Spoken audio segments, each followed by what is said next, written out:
Good morning, everyone. My name is Dr. Elisa Strickland, and I'm honored to be with you here at the Los Angeles Astroscience Convention Center. I've spent my career asking questions that don't always have answers, at least not yet. Some of you may know me from my earlier lectures or viral clips online, but for those just meeting me today, let me tell you a bit about who I am and why I believe you are the future of humanity's place among the stars. I began my scientific work at CERN in Switzerland, analyzing particle collisions at near light speed and searching for symmetry violations that might explain why we exist at all. Later, I was invited to collaborate with scholars and scientists at the Vatican Observatory in Castel Gandolfo. There, I helped design and launch the Celestia Rotunda, a domed hall where science and spirituality meet. That place shaped how I think, not just about the universe, but about our role within it. Today, I work at New Physics Corporation, where we study one of the most mysterious materials ever discovered on or within this planet. It's called Obscurium 274, also known by its common name, dark mirror ore. It's not science fiction. It's real. Obscurium 274 is a rare mineral whose lattice folds space-time at the quantum level. It enables stable non-local bridges, what many of you have come to know as dark mirrors. And yes, I'm telling you it can permit instantaneous travel across vast distances of space. But here's the key thing. It comes from Earth. Specifically, it's abundant in Earth's mantle, far more than in any other known planet or moon across the Milky Way. The moon has it too, because the moon was once part of Earth. We didn't import this mineral from the stars. The stars came looking for it here, and that's why you're hearing whispers about first contact. That's why the Galaxy Alliance is paying attention, and that's why I believe your generation may be the first to represent Earth, not just as a planet, but as a member of something much, much bigger. Let's take a step back. History has a funny way of repeating itself on larger and larger scales. In 1492, Christopher Columbus set sail from Spain and stumbled into the Americas. It was a pivotal moment for Europe and a catastrophic one for countless indigenous civilizations. Let's not sugarcoat it. Colonization came with devastation, but it also began an era of global connection, one we still live in today. But even before Columbus, around the year 1000, Viking explorers like Leif Erikson reached the shores of what is now Newfoundland, Canada.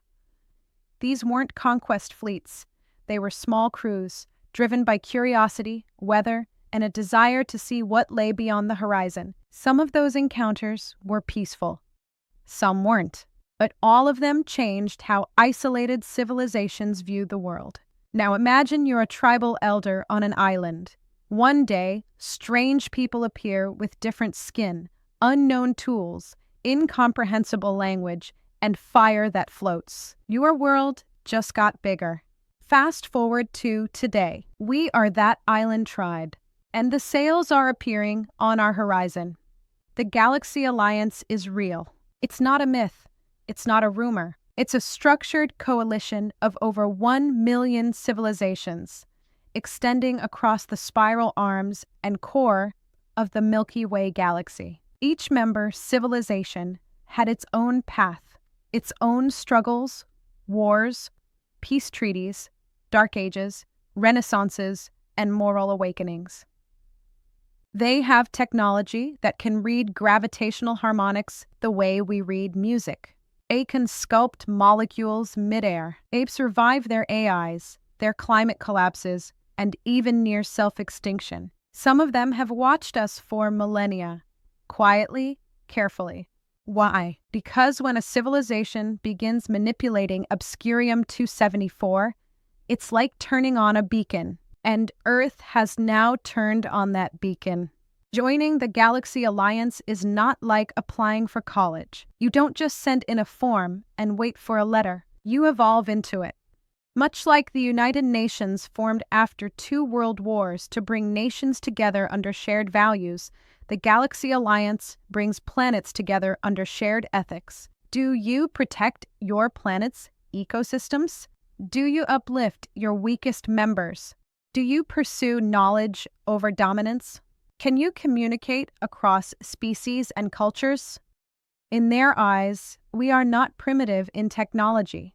We've already achieved atomic power, digital networks, genetic manipulation, and now spatial folding. What they want to know is, are we still primitive in wisdom? Here's the twist. Some in the Galaxy Alliance are rooting for us. Others are not. There are factions, such as the reptilian regime on the planet Dragos, that view Earth's deposits of Obscurium-274 as a strategic resource to be taken, not respected. And there are others, like the Athosans, who exist beyond even the known multiverses, and believe we must earn our place through consciousness itself. Yes, consciousness. Let me explain. When we ran resonance tests on Obscurium-274, we found something unexpected. Not only did the mineral respond to electromagnetic fields, it responded to thought, specifically to coherent, focused brainwave activity at the moment of harmonic resonance. We repeated the experiment hundreds of times, and in every case, consciousness altered the mineral's space-time signature. This suggests something revolutionary. Consciousness isn't just a passenger in the universe. It's a variable, and that's what other civilizations already know. This is why the oldest members of the Galaxy Alliance have evolved spiritually as well as technologically. They no longer see science and spirit as opposites. They see them as parts of the same equation. So where does that leave us? It leaves us on the edge of everything, and your generation gets to choose the next step. Some of you will become the next engineers, linguists, diplomats, or artists who help tell Earth's story to the stars. Some of you might still be skeptical. That's okay. Galileo was imprisoned for telling the truth. The Wright brothers were mocked before they flew. And every great leap in human history was dismissed before it was proven.